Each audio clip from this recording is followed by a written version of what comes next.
This build continues to evolve. When we started out, I wanted to do something I could really spend time on, something I had never tried before. And that's pretty much what I got. Building a custom body and mold over a Porsche chassis hasn't been quick or easy. But now we're getting to the point where we gotta commit and make it happen. It's time for the next phase of things.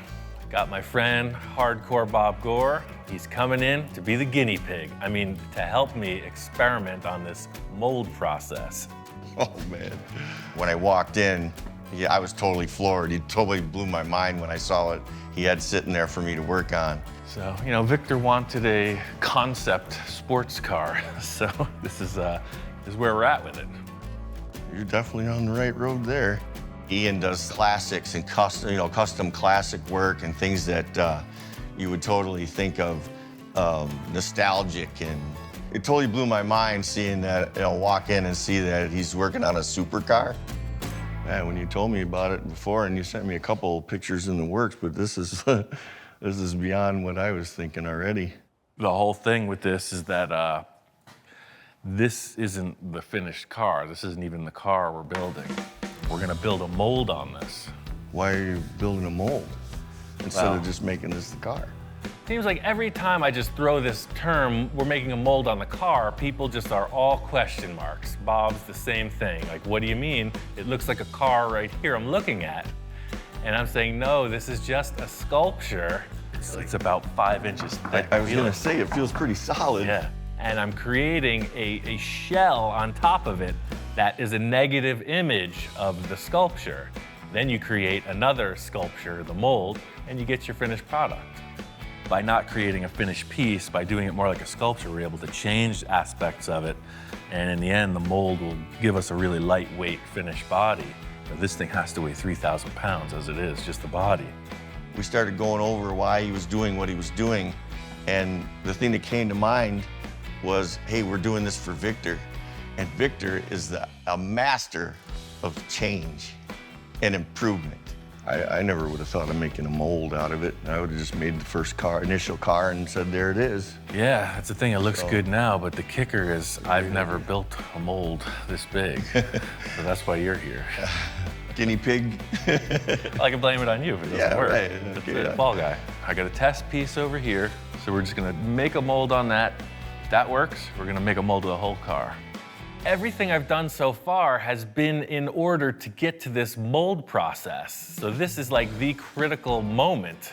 I think we should do a practice on this Mustang hood because all these contours, if we can get it to release off that, I don't see anything with this amount of draft on that car.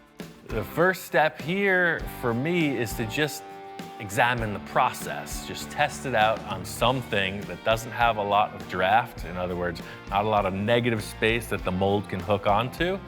So I've got this car hood and I think it represents a good amount of detail, nothing more dramatic than the shape we have. The worst case scenario is that we glue this mold to the car and we can't break it off. You ruin the whole car. You mean you could actually stick the mold to the vehicle itself, to the model? And that would be a disaster. Imagine we build this huge fiberglass structure and it's glued shut. We ruined the entire project so far. If this mold sticks to the car, all of the design we've done, all of the sculpting is at a loss. It's trapped in this giant blob of fiberglass. Bottom line is I'm trying to do everything I can to avoid that situation. So this stuff is kind of the formula that allows you to break the mold off, theoretically. Okay. The releasing agent. Yeah, part all okay. paste. So I put one coat on already, but the information I got was you want 3 or 4 coats of this. So basically just brush it on and buff it off. All right, let's try it. I'm explaining to him the critical factor of this mold being able to release. You know, if it sticks to the car, it's a total loss. So in order for the thing to not stick to the car, it's all on you, buddy. As long as you do this one process right, we're gonna be okay. Wax on, wax off. Yes, sensei. That's yes, exactly sensei. it. The true joy of being in this managerial position at this point is that I get to stand back and watch the show for a minute. You know, I'm usually the guy thrashing, sweating it. I got the agent on there. What happens if I didn't get it on there the right way? I don't know. That's your job. Through this whole thing, Bob is super concerned. You know, he's taking this to heart like it's his reputation on the line if it fails. Bob's got this covered, I'm sure. Just have a little lunch break, watch the process. Can I have a bite of that sandwich, man? Okay. After the release agent's in place, the only different aspect of the fiberglass process is putting this layer of gel coat. What the gel coat does is creates a nice smooth black surface. It basically keeps the fibers in the fiberglass off of the surface of the finished mold piece. What I'm gonna do is just pre-cut all this fiberglass, because as soon as that starts set and 3 coats of that, we're gonna just layer this right on top. It's all the same material. Usually when I come in, I get to watch Ian do his thing and then add my twist to it or whatever I have to offer to it. I didn't expect to be put on the hot seat and say, here, if this doesn't work, it's on you, Bob. This is looking good. You're hired. The resin sets up pretty quick. You know, here we are 25, 30 minutes later, and it's hard. It seems like we could pop it off. Wow, it works. At this stage, I'm 50-50. I have no idea. Just in putting this wax on the surface, what do I know? That's just what they told me to do. I've never tried this. Thing is, I'm just working the edges. You know, you got to start somewhere. So I don't know if we're going to crack this or break it. We're just working the edges, trying to get something to release. Holy moly. Yeah, baby. Look at that. Oh, man. Totally worked. As soon as there was enough pressure, it just released. It's a Victory. Good. Victory. Bob was here specifically for this. If it went wrong, I could blame it on him. He's got to hit the road. It's all smiles. You know, setting it on the car, checking it out. It's like, okay, we're going to do this to the entire vehicle. What we just did is just a drop in the bucket. This project has required a huge amount of body work. Every line on the body has been created by hand. So Victor's guys are helping out on the side. Hector and Javier, ace body guys. They've been with Victor for years, and they're here on the team now. Ian, how you doing? Down to the wire, man. You've been sanding and sanding and sanding. Looking pretty awesome, man. Victor hasn't been here for a minute, and the 3 of us have been hammering on this thing. There's a lot of dust in the room. Stuff's been happening. It's the thing, without these 2 guys, it wouldn't have happened this quick, man.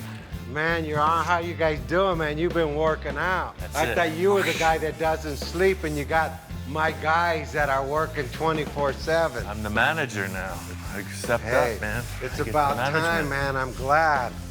Victor's responding to all the block sanding. He knows what it takes to make a straight car. It's looking good. What I really wanted to show him was this mold experiment we just pulled off and how that's going to transfer to the next step in the process. Well, we got this hood here. It was just laying outside. Where did you get this at? This is the mold. This is the whole process. You did this? Yeah, we did this yesterday. You're kidding. So I just had this old fiberglass hood, and you know, this was made in a mold, so we made a mold on it. And what we learned was, you know, obviously the gloss paint really helps with the release. See how smooth it is? I see. But what we learned too, see, it took some of the car with it. See this here? Yes. This was scratched in the hood, and of course, when you make a mold, you get a perfect scratch in reverse. That's pretty awesome. He's definitely relieved. You know, there's kind of been this like gray area on the end finish here, and showing him this mold, he is all charged up. The nicer the masterpiece is, the better the mold is. So instead of body work in the mold, we'll just get that perfect, paint it, and then do the work on the mold. Once we make the mold, it's permanent. The only question is, what are you gonna change now? Well, that's the question. You know me. It's your last chance. Yeah. I'm all amped up to get on with this, you know. I've got my salesman suit on, and I'm telling Victor, now's the time, man. It's gonna happen. If there's anything you need to change, speak now or forever hold your peace. All right, well, let me give it one last look then. Victor's sweating it, you know. He's a man who loves to modify stuff, and he's taking it to heart, you know. It's like the guy at his wedding, and he's not 100% sure. It's like, dude, is it yes or is it no? You know what, Ian? I'm committed. Let's go for it. No more changes. I'm done. Praise the Lord. The debate is over. Victor said he commits. He's going for it. The thing is, the mold requires that nice surface to release properly. What it means is we're gonna have to get this car painted like final nice gloss show car finish. It can't just be primered. We need a gloss because the mold reflects every defect. So just as if we were finishing the car, completed, detailed, lined, blocked, buffed, everything, huh? And I mean, the sad thing is, that would have been like finished, ready to like, you know, show the world, right? We're But just now, starting. We're gonna tear the whole thing apart, literally. I'm gonna Exactly. cry. I want this cut up so I could put it in my room. I know, that's the thing. All this work, and now we're gonna destroy it. That's it, Victor gave the word. Go ahead, get this thing finalized, get it painted. Let's get to the next step. Got this thing painted, dialed in. It's looking good. The whole concept here was the color choice will not be represented in the end. It's a gray tone. The main thing I wanted was a reflection. That's how you can look down the sides and be sure they're straight. That's what we need to get this mold going. This thing is really shaped up. You know, all that block sanding totally pays off when you get a clear coat on it. It's time to get on with making this mold. First things first, I want to get the car up in the air, stable-like, because I'm gonna have to do a lot of work and underneath and around the fender wells and stuff. I got these quick jacks. They'll lift the car almost 2 feet. Really cool. I don't like to have a lift in the shop, but they always seem to be in the way. So these guys, you just roll them out, put them under the car and lift it up.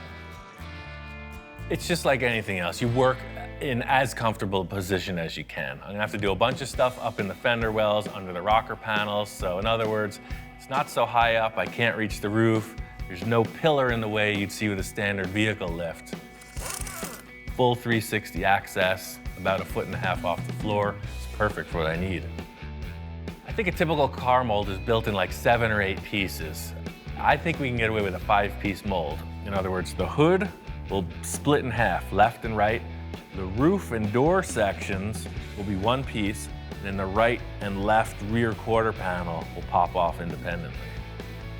This is an exciting part for me because the whole build has led up to this moment. Instant wheel arch. The whole thing with the parting line is the mold has to separate. When you reassemble the parts, you want to be sure that they don't shift because otherwise you're going to have a big step in the surface. So my simplified keyway is using this board. It's a door jamb with ridges. So you have this series of ridges and then they index every time. In other words, it's not going to move up and down because it's keyed. The first step of the process is exactly like what you saw on the mock-up with Bob. Just going to put this release agent on. The one difference is this time it absolutely counts. Hey, what's up? Oh, what is this, Fashion Week? Come here. Shop inspector's here just for one quick glimpse at the magic. You know, he knows this is not the standard procedure. He's very concerned, so it's a toxic environment. Bottom line is I am going for this solo, unsupervised, no inspection, no quality control, anything could happen. Later, Wonder Mutt, it's been real. After the release agent dries up, first step is gel coat 3 times. 3 layers of gel coat, that helps keep the fiberglass fiber off of the surface. Gel coat is on, now 3 layers of this. So I'm cutting up fiberglass mat now. It's gonna be 3 layers. First layer I'm starting with is super thin. I noticed with that other test, these heavier panels were having trouble molding into the contours, and I want to be sure that it lays down. So the first layer is ultra light. The thing I'm responding to is how much effort this takes, you know. I've heard about hand-laid parts, how they're kind of superior and that they're a really perfect fit up. The thing I had no idea was how much material is used. This is 1/5 of the mold, and it's just taking a ton of product. It's gonna get real ugly before it gets better. Hopefully Victor doesn't get traumatized. Passenger side is 1/2 of the nose piece. I'm gonna do the same exact process on the driver's side. That represents the nose. Get those in place, pull it off. I got the front hood section laid up in 2 pieces, left and right, and now I'm working on the roof door section, which is in 1 piece. So out of the 5-piece mold, number 3 is in progress. I laid up the passenger side like super overkill. I stopped laminating the ribs in on the 2nd piece because I realized I might want this thing to flex a bit in order to get it to release from the car.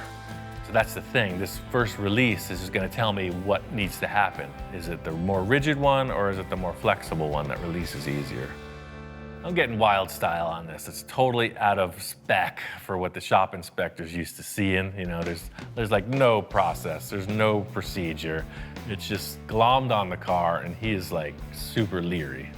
So it's the moment of truth, man. Victor's on his way right now. We're gonna see if this is gonna part, see if it's gonna come off the car.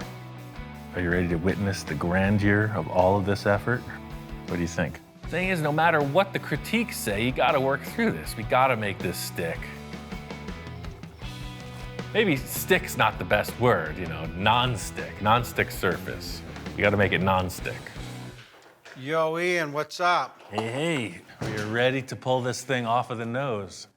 This thing's looking like pretty interesting, to say the least, man. I told you it was gonna get ugly before it gets better. Man, well, it looks pretty impressive. It looks like you know what you're doing, so Hey, it's the first I'm time for baking on everything. it for the first time. I mean, you're running this thing too smooth. Yeah. Victor's concerned, you know, but he's confident as well. We proved the concept, Bob and I, with the test. You know, he's just seeing this on a bigger scale. That's the thing, if this thing doesn't release, it's game over. We're literally starting from scratch, so. Well, your test mold did, so hey, this has a better paint job than the test mold, right? That's kind of what I was thinking. It's definitely set up. I think it just might work. Let's do it, start pulling, man. Dude, get ready. I knew when I was laying this up, it was grabbing in some places. I knew I'd have to do a little trim work to get it off, so going in, going around the edges, same thing as the test piece, just trimming back the sides.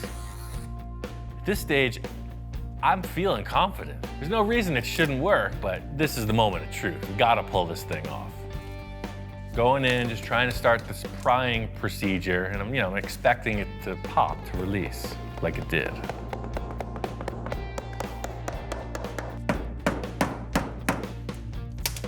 I don't know, dude, it's just not releasing. I might have to get out the grinder and just start sawing into this thing. I wanted Victor to be here for this. He missed the release of the first one. You remember, it was all smiles and celebration, but it's not the case right now. You want me to call another guy here to hop on this so 3 or 4 of us could pull on it? Victor's not a guy who's known for his patience, you know? He's like, problem, remedy it. He wants to call in some help. Javi, could you come over to Ian's shop? Okay, yeah. All right, bye. I have no idea what's going on in there. I've never built a mold before. Javi, how you doing? That's perfect. All right, 1, 2, 3. Victor's totally results oriented, so he's there, oh, pry a little, pry harder, let's get it. Oh, see. It's cracking the mold. Hold on. Something's trapping it here.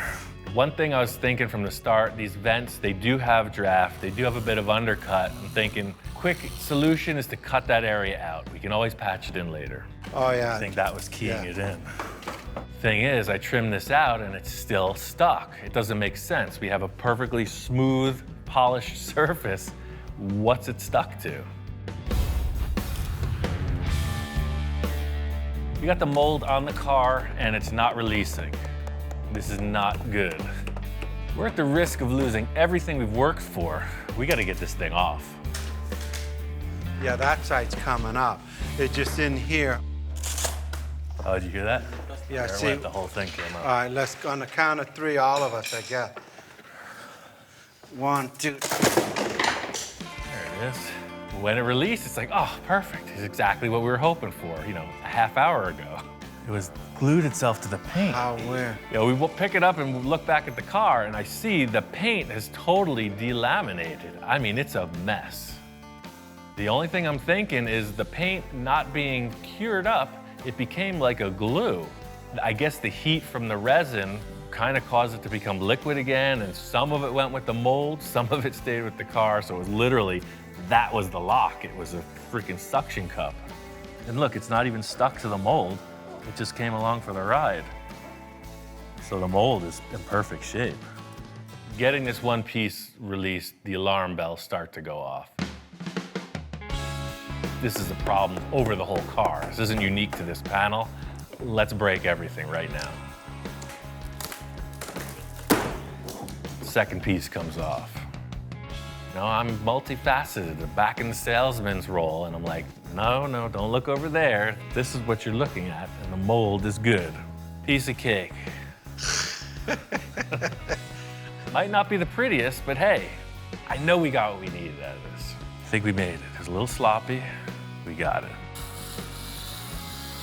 Next, we got to get the roof section off, but it's as stuck as the rest. There it is. All right. Getting the roof off was a huge thing. Now I just want to work through the rest of the car. My idea with the mold being in 5 pieces, 3 in the front come off independently. I just want to get to these rear portions. This is the biggest panel in the car. You know, these 2 rear quarters, they go literally from the rear license plate right up to the front tire. I hope it releases. Thing is, I'm in the thick of it, literally. I thought it was gonna be, oh, we put it on and we take it off, and that's not the case. This is a stumbling, messy dance. All right, that's the way it's supposed to work. We're getting results. We're not out of the woods yet. I just got one more rear panel to go, and then we can see if this mold is actually gonna work.